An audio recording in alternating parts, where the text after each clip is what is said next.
Good morning, good afternoon, good evening, wherever you are, and thank you very much for stopping by again. This is the fourth attempt to get this video put together.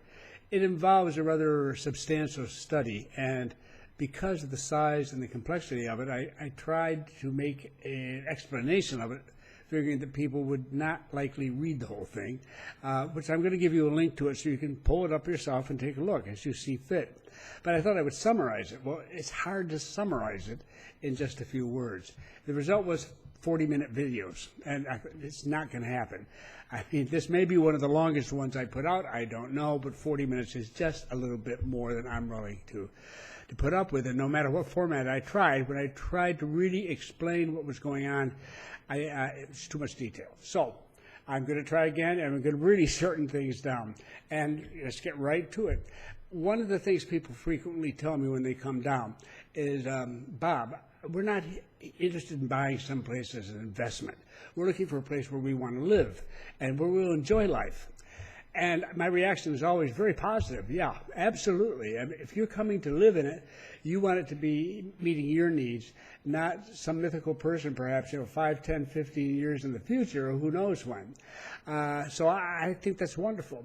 But every once in a while, there may be a broader issue that needs to be addressed and taken into consideration, because in effect, it is an investment. As long as you buy it, it's an investment. And you really know that when you have to sell it. And that may be because somebody's passed away, or someone's very ill and they need to get back to the National Health Service in the UK or the Medicare in the US or some such a medical program. Or it could be any number of reasons, including time for another country, or you just didn't work out, or one thing, or so many different reasons. And when you do, whether it's you or somebody else putting it up for sale, that's when you're going to realize it's an investment. And what you get for that investment is at that time probably going to be pretty significant to the person doing the selling. So the idea is not to sacrifice what you want in order to come up with some idea of what somebody else might want years down the road. But it is, if there is something really substantial that could interfere and could make the place very unacceptable, then you should keep that in mind. That, folks, in a nutshell, is why, despite the drum beating that went on from a number of international sort of sites that push real estate and what have you, for homes in Nicaragua, that I would not go near Nicaragua. I mean, I knew the political situation, the social situation there well enough. And I knew that it went on for years and not too much trouble, at least for the expats who were there. It was a little different if you were Nicaraguan. But in any event, things blew up, as you may know. And last year, it was just a mess, terrible, terrible situation. I've mentioned it in past videos.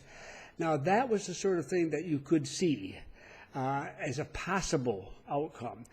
There was no way to know when, or even if, for sure.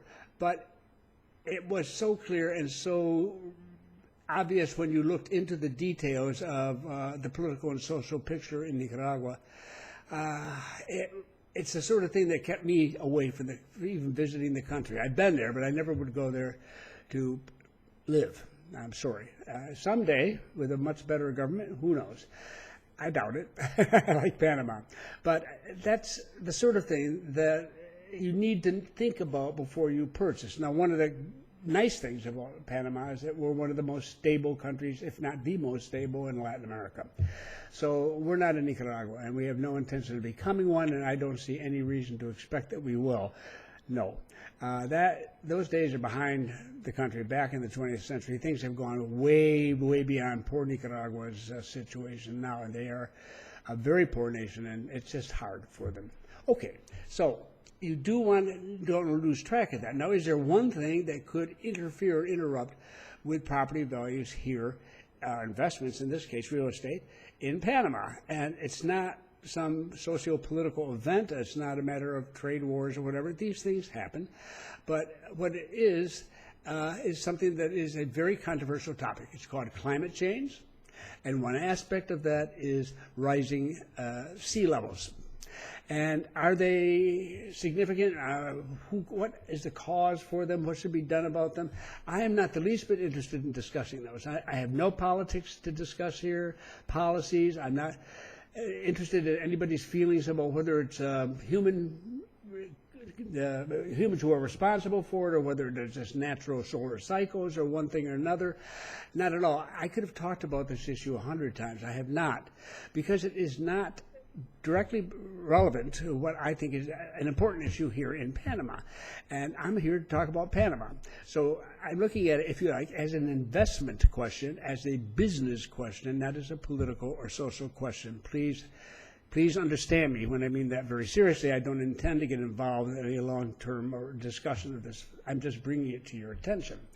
Now, what has prevented me from doing it in the past was I really need a good study, really thorough, in depth, to get a sense for if something's happening, and particularly, is it actually having any effect on real estate values now, or does it appear to be? Because one of the feelings a lot of people have is that this is going to take decades before it has an impact, many years at the very least. Well, maybe, but I know that markets can, especially higher level investors with lots of money, what have you, can see, can begin to react to potential problems long before others, because they have so much money at stake and because they hire people to keep track of all these things. So, in any event, but I didn't have that study, so I don't have any reason to raise that topic here in the Panama context, even though we have 20% more beach and ocean front than the state of Florida. We're only half the size of Florida, but here we have more beach than they have. So we have a lot of ocean front. It's an issue here. I want to point out it's an issue there. It's an issue everywhere with oceans. So it's the people who are particularly interested in purchasing a property on the ocean that I am talking to, or who might turn that way at some point in the future.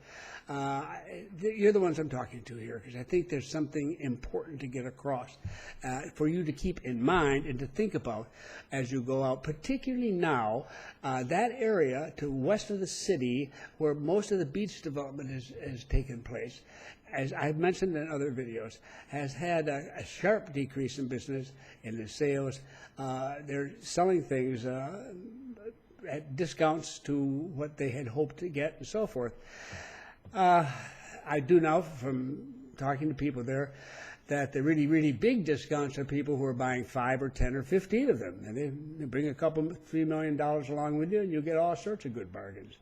Individuals, however, can get some discounts at least under these circumstances if they bring cash. And I encourage people to, and anywhere they go, basically at this point in time, to negotiate. And that's good with the city as well, and anywhere else for that matter. So that's a problem, but it's also an opportunity to people's minds to come in and get oceanfront property at a far lower price. And unfortunately, some societies, including my own original society, the U.S., have this thing called flipping. You don't flip properties here. Just a warning in advance. It just doesn't work that way. But I can see all sorts of possibilities for it, all right? I can also see all sorts of problems for it, too, because we've had a lot of this in the last time we had a big boom in people buying sizable amounts of properties here. Whatever, I didn't have anything to say that I could point to. I'm an analyst. This is what I need. I need this sort of thing. So a study's been done. And that study is, I'm going to give you a link to it. It's 66 pages, but it has lots of charts, and it has a lot of explanations, written in fairly readable English, at least most of it. And we can work your way through it as you see fit, and you can scan it and you can find the areas that interest you. But it's a very, very useful study. Now, in the United States, we have a website, a real estate website called Zelo, Z-I-L-L-O-W, and many of you from the U.S. and Canada are familiar with Zelo.com. It's the largest of its kind, at least certainly in North America, I think probably anywhere. They have over 100 million visitors every month and so forth. They cover the nation. They have gathered immense amounts of data, and they've been doing this since they got started, not so long ago in this century. They've compiled massive amounts. They do a lot of research. They have their own in-house research group because they're not pro or anti anything, any issue, it's political or social, whatever. They're just looking at real estate and what's happening or what isn't happening in real estate factually right now. What they set out to do was such an immense task, given the size of their database and how much work would have to go into it, that they had contracted with, basically, with three gentlemen, two from the University of Colorado at Boulder, and the other from Penn State, Pennsylvania State University, here in the U.S. They sat down, and I'm going to take you on a quick run through. Now, I'm going to show you a couple slides here, and I'm not going to sit and go through the slides detail by detail. You can always come back and stop the video and take a closer look at it if you like to. I'm just going to mention a few things. All right, let's pull up the first one. Okay, here we go. Zelo has this immense data set. They have over 370 million detailed public records of real estate transactions for the period 2007 through 2016. They have 200 million property assessments. And from the assessments, the only ones I'm going to mention here, because they're very important to this project, is geocoded location of each property, meaning they, among other things, they know the distance from the nearest coastline and its elevation. Then, as you'll see, when you want to, a lot of other things assessment have. And then finally at the bottom, they use a sea level rise calculator to determine each property's likely exposure. It's put out by the National Oceanic and Atmospheric Administration in the U.S.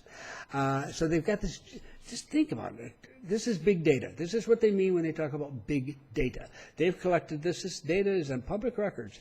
So it's nothing illegal or sneaky they've done about it. They just sat down and did it all across the nation. Now, what is additional information here very quickly? A couple of things is they were absolutely, they could afford to be fussy, very, very, very fussy because they had such a huge sample. Even though 98% of them were eliminated immediately because they're not that close to the ocean, but still, when you're dealing with in the hundreds of millions, you don't mind. So the closing documents were required to be absolutely sure they truly had the final selling price. And if they didn't have the actual closing document, were not able to access it, then that property was not included. 60% were dropped as a result. So only 40% were left. And the properties had to be located within a quarter mile or 400 meters of the coast. That ended up with more than 465,000 property sales in that 10-year period. About 140,000 plus are judged to be significantly exposed to potential sea level rise. Okay, then that's how the study developed. Stop for a second and just let it sink in. They ended up with 465,000 plus properties, and they had it on everything under the sun, not just elevation, but they could compare properties that were almost identical, and in terms of their elevation, in terms of the distance from the sea coast, but also number of bedrooms and bathrooms, any of the assessor type of details, square footage. They weren't comparing a 2-bedroom, 2-bath that was built in 12 years ago with a 3-bedroom, 2-bath that was built 3 years ago, this sort of stuff. I mean, year built, everything could be as close to identical as possible, and they would end up with several thousand to choose from in many for different categories. So this is, you're not going to be able to get this kind of much data and this intense detail easily. So, bully for them. They spent 2017 putting this together. That's why the data ends at end of 2016. And 2018, they got it published. And now I'm willing to talk about it now that we've got some more information. Other studies have been done. They've been supportive of it. Now, what are the results? The results, I'm going to just not try to even read this. But they found that they divided especially into two groups of people, owners and investors. Now, I'm using those terms. Owners meaning people who were purchasing for themselves, owner-occupied units. Investors meaning their owners, of course, but buying not to live in it, but either for resale, for rentals, or for some other investment purpose. Would they be different? That was one of many, many, many different things that they looked at. And it made a huge difference already. And particularly in the last 3 or 4 years, just a minute, 2013, 14, 15, 16, and an accelerating basis, they found, and because they had, again, thousands each year, they could compare 1,000 of them in the same month or more, then they could see if the more sophisticated investors, is what they call them, the folks with the money, were getting better deals and were demanding better deals and getting them than ordinary people. Now, it's not just that they didn't occupy the unit, I have to add, but also because their zip codes or postal codes were known, and they only selected those who came from substantially upper income neighborhoods and where the people had substantially above average education. Now, they were looking for people who they thought, and I think justifiably, were going to be the most demanding in what they bought and the least emotionally involved with the entire process, because this is something that they probably have done before and so on. The result is that those folks got a discount, and that discount ran from 4% almost to 15%. And when you actually read the breakdowns for the different groups and what have you, it's very clear what's going on. And it's very obvious that if you're in a position that your sea level does make an impact, they sliced it and diced it from every direction, including the amount of exposure. Did it make any difference? Yes, it always makes a difference. It just came right straight through, very loud and clear. And it was accelerating in those last few years, and if so, the odds are extremely good that 17, 18, 19, that the data now, were they to do it again, that it would show the same, continue to have accelerated. Indeed, in this one, they, as you may remember, they did it for properties within a quarter mile of the coast. They afterwards, after they completed the study, they just brought in data for everything 2 miles from the coast and ended up with very similar results. So it just comes through as clear as a bill already in the U.S. Now, they are taking this into consideration, and they are going for cheaper prices, and they owner-occupied people, they do it only if it becomes an issue in their area and they are made aware of it. Then they too look for discounts and get them, but they're never as great as those who are the investors. All right. Another importance to this is that it may be the U.S., but it is the country whose real estate market has had a great influence here, and both the developers and people who will deal with it. And eventually, and of course, people coming down to buy, eventually this is coming here. If it hasn't already, it has a couple times. I don't know. I'm not out there to hear all the conversations going on the coast. But I'm talking to people here in the real estate community. I'm trying to get through to them and to say, you've got to sit down and talk about this, because if somebody came down right now and asked you, what's the situation? Are you measuring sea level? Do you have any sense of what's happening? What plans do you have if we begin to lose the beach? And so forth, and you have no answer. Silence isn't going to work. And they're already having enough troubles as it is. I think we need to get out in front, and I won't even get into that. That's a separate conversation. But for right now, for your perspective, it's something to be kept in mind. And finally, the other item I wanted to have is that I had plenty of examples in the Caribbean and Florida's coast, South Carolina, North Carolina, and so forth, of areas that have gone through this problem. But that's all the Atlantic Ocean. I'd like to have something from the Pacific Ocean to compare to, and this, beyond this study, but I mean actually getting into the heads of people who are going through it and find out what goes on when this becomes an explosive issue. And that has been done, and I'm going to give you links to that too. Very, very well written and very thoughtful and interesting, very interesting investigation done by the Los Angeles Times. And it's in 2 versions, one in English and one in Spanish. And that's meaningful too, because those are the articles that often get read in Latin America. And it's not because they don't read English, but like English speakers, Spanish speakers prefer to read it in their own language if it's available. So this was quite an effort to put it together, and then to have it translated gives a great deal of importance. But it really takes you into towns, into communities, into neighborhoods where the political viewpoints may be all over the map and the social feelings, what have you. But these are communities where something's happened, and it's bad, and it's from rising sea levels. And it's not just a matter of the high tide is higher, it gets very involved. And you will begin to appreciate what happens in these communities when you wait too long and something negative does come up, and what to do about it, and what they're going through trying to decide. There are no really good solutions.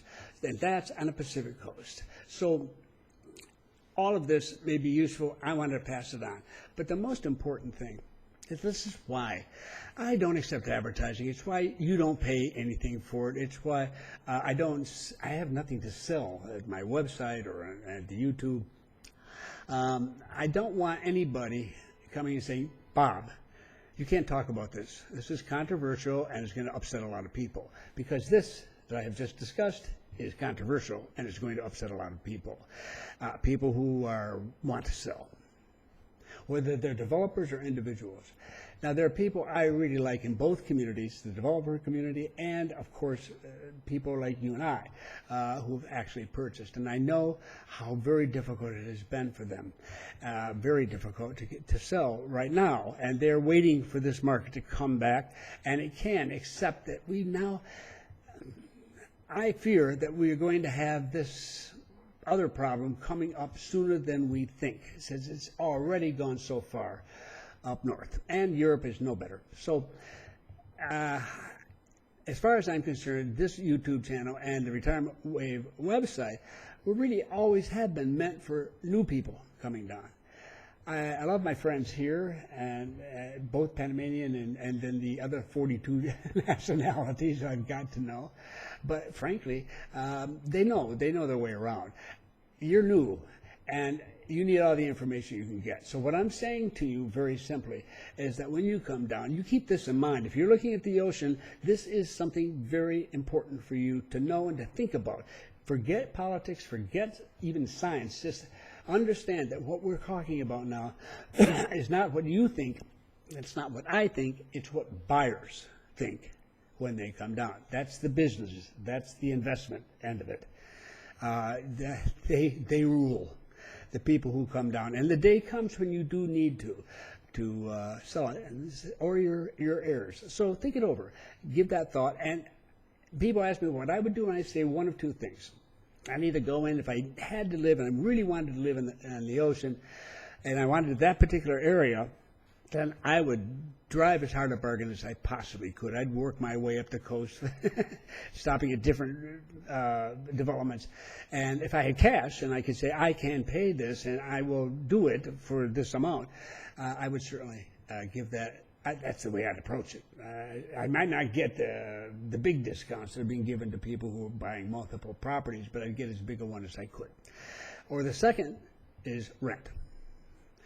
They are renting apartments up there, and I've heard them for around $1,500. I don't think I would pay more than $1,500 a month for a rental. I assume those are furnished. And I also assume that there's a range there too. It's a tricky business, and I know many people here don't want to rent when they come down because they've always owned, and they're concerned maybe that, I've been saying this is a good time to buy, and if they wait a year, maybe not, and so forth. I don't know. I can't make your decisions for you, and I'm not even sure what I would do, to tell you the truth, because I have no interest right in the moment in doing any of that, so I don't look at it in the way you do. You have to make up your own mind, but you need to know about this. So take a look at that. Don't be frightened of the study. Take a look at it. The summary at the beginning, what have you, gives you very little information. You do have to look more into it to get the different rates given different factors and so forth. But whatever. Then read the LA Times. I have a dozen more articles because I've been following the issue, especially in Latin America, for a while now. But I think this is the one that really sobers you up fast, because it's not talking about the future. It's not talking about 2100. It's talking about 2019. It's talking about right now where this is a problem. And this is very interesting and necessary, I think, for you to read and to appreciate, because it could conceivably be part of our future here. I hope not, but it would be true probably in every ocean front everywhere. So there'll be no escaping it. Now is a good time to consider it. It's a bit, in my mind, unless things turn around and go the opposite direction, it has certain things in common with Nicaragua. Because remember, it could have turned around and gone the opposite direction too, and it didn't. So there is a price to pay for failure. Good enough. That's probably way too long now. I'm going to stop. I really appreciate you putting up with this. It is important that I think, to at least share it, and then I'll get the angry emails and deal with them as they come in. But thank you much for stopping by. Subscribe if you'd like to hear more videos here, and we'll just stay in touch, and I'll continue to bring perhaps less controversial issues to your mind, but still do my best to share things with you that I think you might find useful. Thanks for stopping by tonight.